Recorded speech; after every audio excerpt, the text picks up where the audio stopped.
अभी तक हमने पढ़े थे प्राइमरी सेल्स और सेकेंडरी सेल्स। आज हम पढ़ेंगे तीसरे टाइप के cells, that is fuel cells. Fuel cells क्या होते हैं? ऐसे सेल्स जिनमें फ्यूल के कंबशन से जो एनर्जी प्रोड्यूस होती है वो डायरेक्टली इलेक्ट्रिक एनर्जी में कन्वर्ट हो जाती है। ऐसे सेल्स को हम फ्यूल सेल्स कहते हैं, यानी the cells in which the energy produced due to the combustion of fuel is directly converted into the electric energy, उनको हम फ्यूल सेल्स कहते हैं। इसमें फ्यूल हम क्या यूज कर सकते हैं? हाइड्रोजन यूज कर सकते हैं, मीथेन और मीथेनॉल टाइप के हम फ्यूल्स यूज कर सकते हैं। इसी टाइप का एक जो फ्यूल सेल है that is hydrogen oxygen fuel cell. Hydrogen oxygen fuel cell जो सबसे पहले अपोलो मून फ्लाइट पर यूज किया गया था for the production of electricity. आइए समझते हैं इसी सेल को। इस सेल में this cell consist of porous carbon electrodes in which an finely powdered catalyst of platinum और प्लैडियम इज टेकन। ये पोरस कार्बन इलेक्ट्रोड्स हैं जिनके अंदर हमने फाइनली पाउडर्ड प्लैटिनम या प्लैडियम को यूज किया है। इन इलेक्ट्रोड्स के बीच में इलेक्ट्रोलाइट यूज किया गया है। वो सोडियम हाइड्रोक्साइड भी लिया जा सकता है, पोटेशियम हाइड्रोक्साइड भी लिया जा सकता है। और एक साइड से हमने हाइड्रोजन गैस इसके अंदर पास करानी है एक इलेक्ट्रोड से, और दूसरे इलेक्ट्रोड साइड से हमने ऑक्सीजन गैस पास करानी है। अब देखते हैं कि जब ये सेल कंप्लीट हो जाता है तो उसके बाद रिएक्शंस क्या क्या होती हैं। एनोड पर पहले एनोड की रिएक्शंस देख लेते हैं। एनोड पर हाइड्रोजन गैस हम पास करा रहे हैं तो हाइड्रोजन ऑक्सीडाइज करेगी H आयन में। वो H आयन इस इलेक्ट्रोलाइट के हाइड्रोक्साइड आयन के साथ कंबाइन करके वाटर फॉर्म करते हैं। यानी जो हाइड्रोजन H आयन में ऑक्सीडाइज हुई थी वो H आयन इन हाइड्रोक्साइड आयन जो इलेक्ट्रोलाइट से लिए गए हैं के साथ रिएक्ट करके वाटर बना देती है। अब इसको बैलेंस कर देते हैं रिएक्शन को। यहां पर इसको हम 2 करेंगे इवन करने के लिए, तो ये भी 2 हो जाएगा और यहां पर ये 2 इलेक्ट्रॉन हो गए। अब कैथोड पर क्या रिएक्शन होती है? कैथोड पर जो ऑक्सीजन गैस है that get reduced into the hydroxide ions. इसको बैलेंस कर लेते हैं। यहां पर ये ऑड हो गई ऑक्सीजन, इसको इवन करने के लिए आपने 2 से मल्टीप्लाई किया। यहां ऑक्सीजन 4 हो गए, 4 हाइड्रोजन है तो ये 4 हो जाएगा, और यहां पर इलेक्ट्रॉन में फिर कितने हो जाएंगे? 4 हो जाएंगे। तो इस तरीके से ये रिएक्शन होती है कैथोड पर।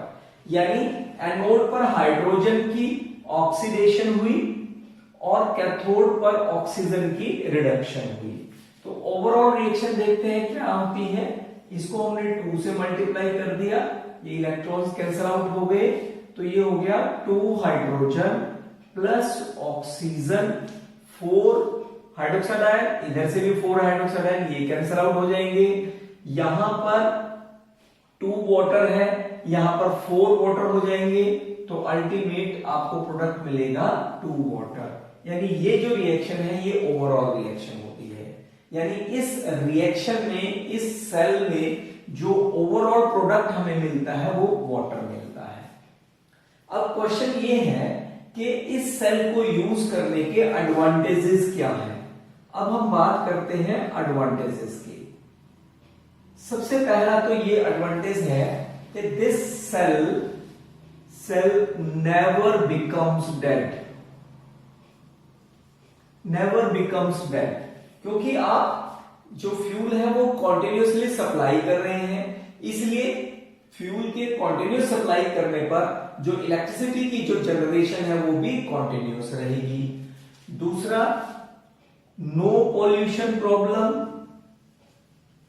कोई पॉल्यूशन प्रॉब्लम नहीं होगी, क्योंकि जो अल्टीमेट प्रोडक्ट मिल रहा है आपको वो वाटर मिल रहा है, और वाटर अपने आप में एक पॉल्यूटेंट नहीं है। तीसरा इसका जो एडवांटेज है वो क्या है कि ये जो सेल्स होते हैं इनकी हाई एफिशिएंसी होती है, हाई एफिशिएंसी,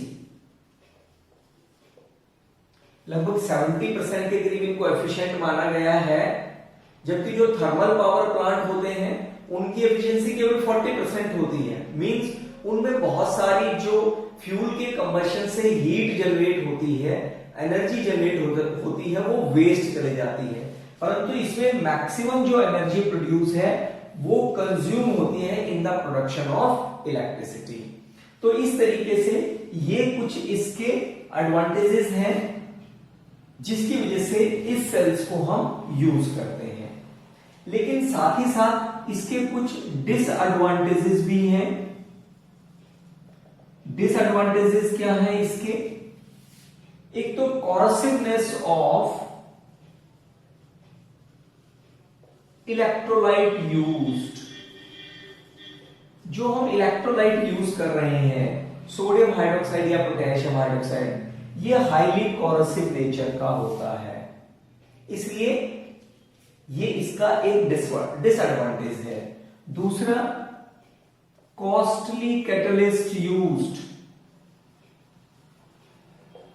जो हम यहां इन इलेक्ट्रोड्स में कैटलिस्ट यूज कर रहे हैं, या तो प्लैटिनम यूज कर रहे हैं, या पैलेडियम यूज कर रहे हैं, सिल्वर यूज कर रहे हैं, तो ये जितने भी हम यूज कर रहे हैं कैटलिस्ट, ये सारे कॉस्टली होते हैं, इसलिए भी इसको नॉर्मल रूटीन में यूज करना इन सेल्स को मुश्किल होता है।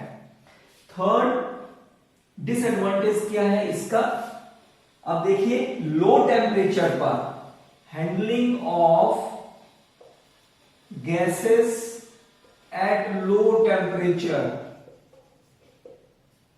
अब यहां पर हम गैसेस यूज कर रहे हैं एज ए फ्यूल, हाइड्रोजन को एज ए फ्यूल यूज कर रहे हैं, साथ में ऑक्सीजन गैस यूज हो रही है, लेकिन लो टेम्परेचर यदि हम रखते हैं सेल्स में तो क्या होगा? लो टेम्परेचर पर गैसेस तो क्या कर जाती है? कंडेंस कर जाती है, गैस की फॉर्म में नहीं रहती, लिक्विड की फॉर्म में कन्वर्ट हो जाती है। तो इसलिए लो टेम्परेचर पर इन गैसेस को हैंडल करना मुश्किल होता है।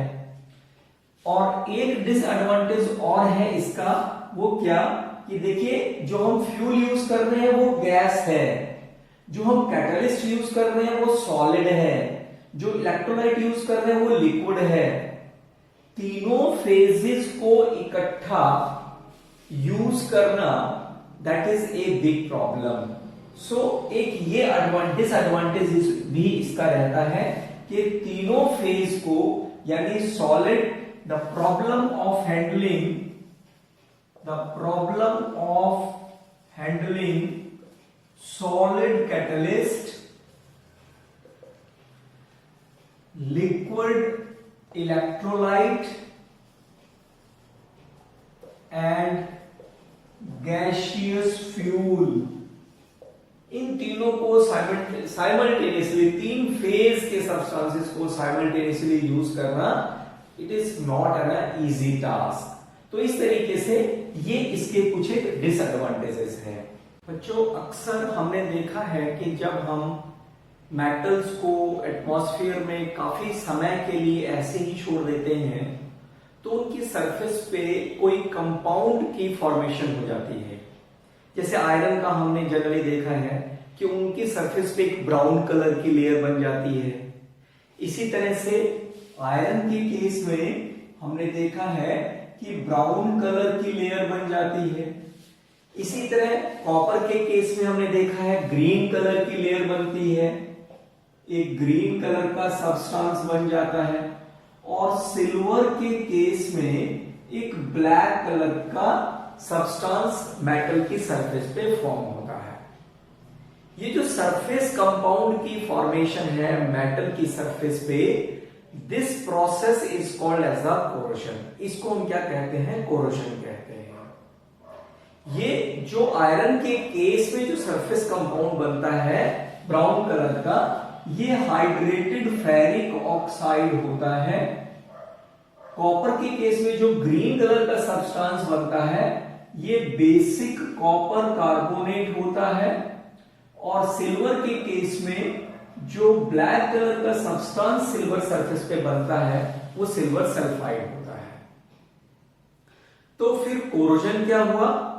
The process of slowly eaten away of the metals, उस मेटल की सरफेस का धीरे धीरे खत्म होना due to the attack of atmospheric gases on the metal surface, that is called as the corrosion. इसको हम कोरोजन कहते हैं।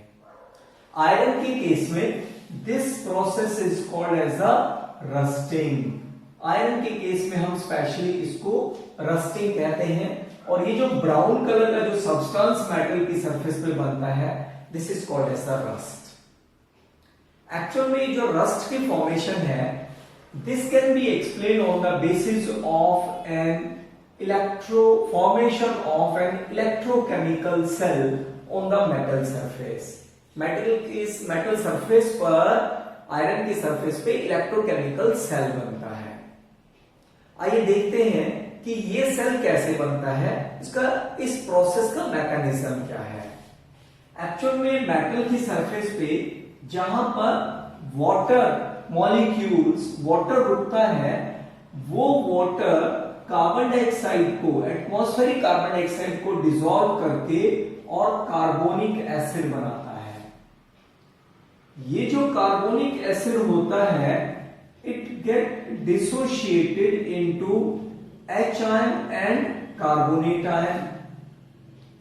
ये जो कार्बोनिक एसिड बन रहा है ये इस इलेक्ट्रोकेमिकल सेल के लिए एक इलेक्ट्रोलाइट का काम करता है। इसको इक्वेशन नंबर 1 दे देते हैं और ये इक्वेशन नंबर है 2। अब मेटल की सरफेस पे किसी एक पार्ट पर जहां वाटर रुक रहा है, वाटर ड्रॉपलेट्स रुकी हुई हैं, वहां पर जो आयरन है वो ऑक्सीडाइज करता है फेरस आयरन में।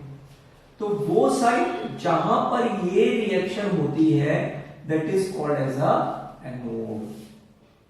अब ये जो इलेक्ट्रॉन्स हैं जो आयरन एटम के ऑक्सीडेशन से मिले हैं ये मेटल की ही सरफेस पे यानी आयरन की ही सरफेस पे किसी दूसरी साइट पर पहुंचते हैं और वहां पर डिसॉल्व्ड ऑक्सीजन को H आयन की प्रेजेंस में रिड्यूस करते हैं इनटू द वाटर। इसको बैलेंस कर लेते हैं, यहां पर 2 है, इसको 2 कर लेते हैं, ये 4 हो गया और ये भी 4 हो जाएगा। तो वो साइड जहां पर ऑक्सीजन की रिडक्शन हो रही है that is called as the cathode. ये रिएक्शन है नंबर 4। अब इलेक्ट्रोकेमिकल सेल के लिए हमें क्या क्या चाहिए? एक तो हमें इलेक्ट्रोलाइट चाहिए, वो भी हमारे पास है, एनोड साइड भी तैयार है और कैथोड भी है। तो इसका मतलब अब सेल कंप्लीट हो गया। तो फिर देखते हैं ओवरऑल रिएक्शन क्या होती है। ओवरऑल रिएक्शन कैसे आएगी? यहां पर 2 इलेक्ट्रॉन है, यहां पर 4, हम इसको 2 से मल्टीप्लाई कर देते हैं। तो ओवरऑल रिएक्शन क्या आ गई? Iron plus oxygen plus 4H ion, ये कैंसिल आउट हो गए, plus gives 2 ferrous ion plus 2 water. यानी ओवरऑल रिएक्शन के फॉर्म में हमें क्या मिलता है प्रोडक्ट के रूप में? Ferrous ion. अब ये जो फेरस आयन है they reacts with the dissolved oxygen to form the ferric oxide along with the formation of H ions। In H ions जो यहां पर कंसंट्रेशन कम होती जा रही है कैथोड पर, उसकी प्रोडक्शन को इंक्रीज करते रहते हैं। अब इसको बैलेंस कर लेते हैं, इसको 2 करेंगे इवन करने के लिए ऑक्सीजन, तो ये 4 हो जाएगा, ये 4 हो गया। तो यहां पर 8H आयन, ये 4 हो जाएगा और ऑक्सीजन हमारे पास हो गई 6, ऑक्सीजन भी 6 हो गई। तो इस तरीके से फेरिक ऑक्साइड मिलता है let this equation number is 6. Now these ferric oxide now get hydrated with the required number of water molecule to form the hydrated ferric oxide, and this hydrated ferric oxide is called as a rust. यही वो surface compound iron की surface में बनता है जिसको हम rust कहते हैं, और इस पूरे प्रोसेस को हम क्या कहते हैं, रस्टिंग ऑफ आयरन कहते हैं।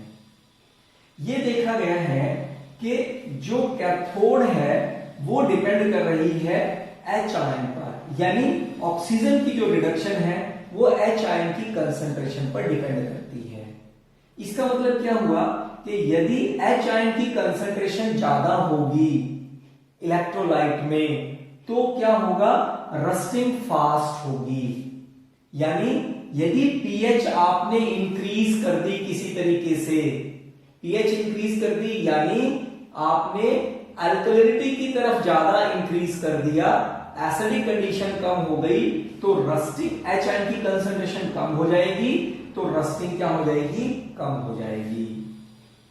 इसी तरीके से देखा गया है कि जहां पर हिली एरियाज पे स्नोफॉल ज्यादा होता है वहां पर रोड से स्नो को साफ करने के लिए उस पर सोडियम क्लोराइड डाल दिया जाता है।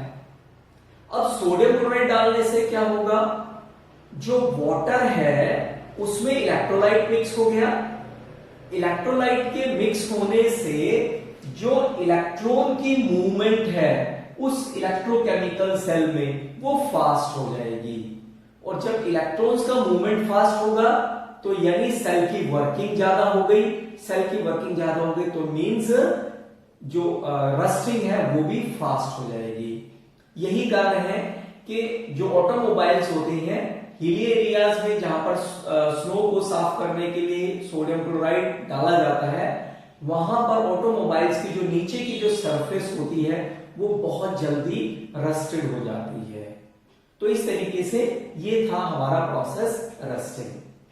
अब देखते हैं कि ऐसे कौन से फैक्टर्स हैं जो कोरोजन को प्रमोट करते हैं, जो कोरोजन को प्रमोट करते हैं। इसमें फर्स्ट फैक्टर है presence of air and moisture.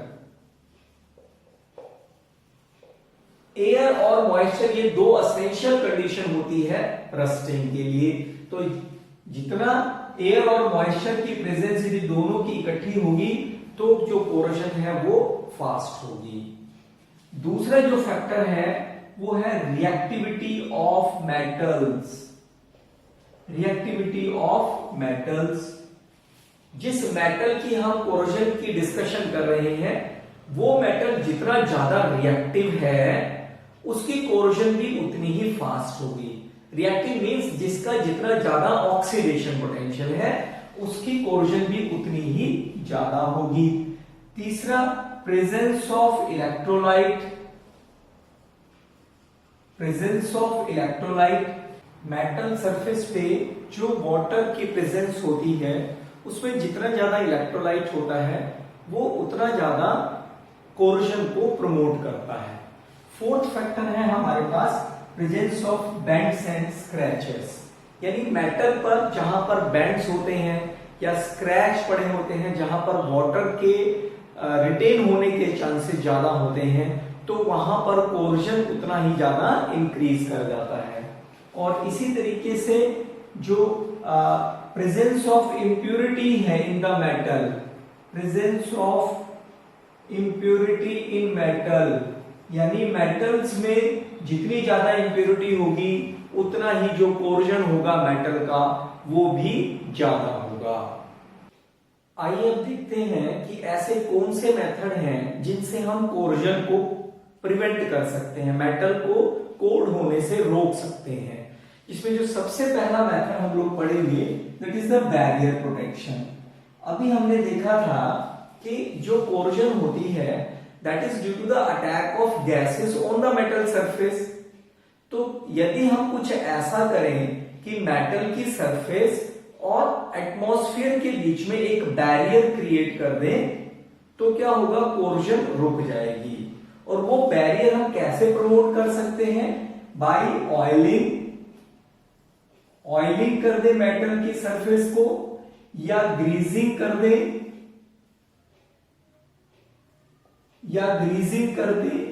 या जो नॉन कोर्डिंग मेटल है उनकी एक लेयर को मेटल की सरफेस पे लगा दें, तो उस तरीके से क्या होगा, मेटल और एटमॉस्फेयर के बीच में एक बैरियर बन जाएगा, जिसकी वजह से गैसेस अटैक नहीं कर पाएगी और कोर्जन नहीं होगा। दूसरा जो मेथड है वो है सैक्रिफिशियल प्रोटेक्शन का। सैक्रिफिशियल प्रोटेक्शन क्या होती है, इस केस में हम क्या करते हैं कि the metal to be protected is coated with a high reactive metal. जिस मेटल को हमें कोर्जन से बचाना है उसकी सरफेस पे एक हाई रिएक्टिव मेटल से उस सरफेस को हम कोट कर देते हैं। अब उससे क्या होगा, उसकी वजह से कि जो मेटल है वो अंदर वाला वो तो प्रोटेक्टेड रहेगा, जो कोर्जन है वो बाहर वाले की होती रहेगी। इसी मेथड को हम क्या कहते हैं, सैक्रिफिशियल प्रोटेक्शन कहते हैं। जिंक के केस में, आयरन के केस में हम जनरली जिंक से उसकी सरफेस को कोट कर देते हैं। The iron is coated with zinc metal. Zinc ज्यादा रिएक्टिव है आयरन से। जब जिंक की लेयर आयरन के ऊपर हम एक लेयर लगा देते हैं तो जो आयरन है उसकी जो चमक है वो खत्म हो जाती है, यानी टार्निश जैसा हो जाता है। और उस आयरन की सरफेस पे बेसिक जिंक कार्बोनेट इसकी एक लेयर बन जाती है। ये लेयर क्या करती है, ये फर्दर आयरन को कोड होने से प्रोटेक्ट करती है। दिस प्रोसेस कौन सा, जिसमें आयरन को कोड होने से बचाने के लिए हम जिंक की एक लेयर चढ़ा देते हैं। This process is called galvanization. इसको हम क्या कहते हैं, गैल्वेनाइजेशन कहते हैं। This process is called galvanization. तीसरा जो मेथड है that is called as a cathodic protection. Cathodic protection, इस मेथड में जो आयरन पाइप्स होते हैं, जनरली वहां यूज करते हैं इसको, जो आयरन पाइप्स होते हैं उनको डायरेक्टली हम किसी हाई रिएक्टिव मेटल के साथ या तो डायरेक्टली उसके साथ रख देते हैं, या हाई रिएक्टिव मेटल को वायर के थ्रू आयरन पाइप से कनेक्ट कर देते हैं। फॉर एग्जांपल ये मैग्नीशियम है। अब क्या होगा, मैग्नीशियम का ऑक्सीडेशन पोटेंशियल ज्यादा होता है आयरन के कंपैरेटिवली, तो इसलिए magnesium in preference to the iron it get oxidises and giving its electron to the H ion present near the iron metal। Iron metal के आसपास जो H आयन होते हैं, H आयन मैकेनिज्म में हमने बताया था जो कोर्जन को प्रमोट करते हैं, जिसकी वजह से कोर्जन होता है, कैथोड बनता है। तो ये इलेक्ट्रॉन ये ऑक्सीडाइज करके अपने इलेक्ट्रॉन्स को उन H आयन्स को दे देता है जो इसके आसपास होते हैं, यानी आयरन नाउ बिकम्स कैथोड, जिसकी वजह से जो आयरन है उसकी रस्टिंग स्टॉप हो जाती है, उसकी रस्टिंग नहीं होती है। क्योंकि जिस आयरन को आप प्रोटेक्ट करने जा रहे हैं that becomes cathode, so this method is called as a cathodic protection. जो फोर्थ मेथड है वो है using anti rust solution. Anti rust solution, इसमें हम क्या करते हैं, मेटल सरफेस पे यानी आयरन की सरफेस पे अल्कलिन क्रोमेट या अल्कलिन फॉस्फेट की एक लेयर उस मेटल उस मेटल की सरफेस पे चढ़ा देते हैं, जिससे क्या होगा कि ये जो अल्कलिनिटी है, this alkalinity it prevents the formation of H ion, वही एच आयन जो जिसकी वजह से कैथोड बनता है, यानी जो रस्टिंग के लिए मेनली रिस्पॉन्सिबल है। तो उन एच आयंस को ये कंज्यूम कर लेता है, कैथोड नहीं बनने देता है। कैथोड नहीं बनेगा तो सेल पूरा नहीं होगा, और यदि सेल कंप्लीट नहीं होगा तो रस्टिंग नहीं होगी। तो इस तरीके से ये 4 मेथड थे, जिन मेथड्स की हेल्प से हम आयरन को कोड होने से प्रोटेक्ट कर सकते हैं। Thank you.